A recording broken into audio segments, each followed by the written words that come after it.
За битээр явсаар л байна. Одоо Нориогийн хамгийн алдартай байгалийн үзэсгэлэнтэй дархан цаастай газраар явж байна. Энэ болохоор энэ маш гайхалтай байгальтай гэж хэлсэн. За ийм юмнууд бол харагдсан байна.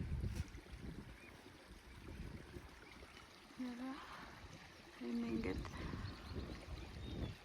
Сантуловсвеген гэдгээр Тронхайм орт юм ингээд пилигрим гэдэг чи одоо тэтэй сайхан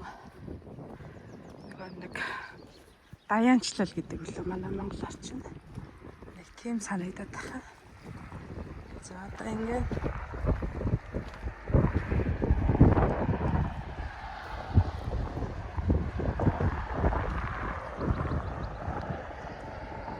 аялдаг гэж байна.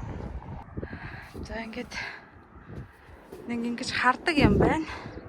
Давцаа. Чамаа яхах юм. Ачиг. Юм утаа унтаж байгаа. Хэцүү юм байна. Ингэж харагдчихэв.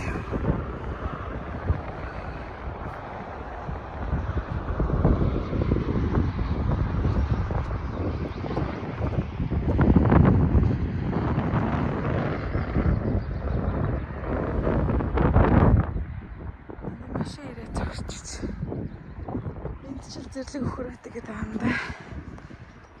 За биз ингээд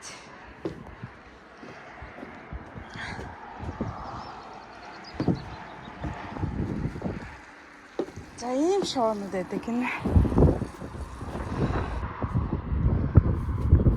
За энэ бол хум байна.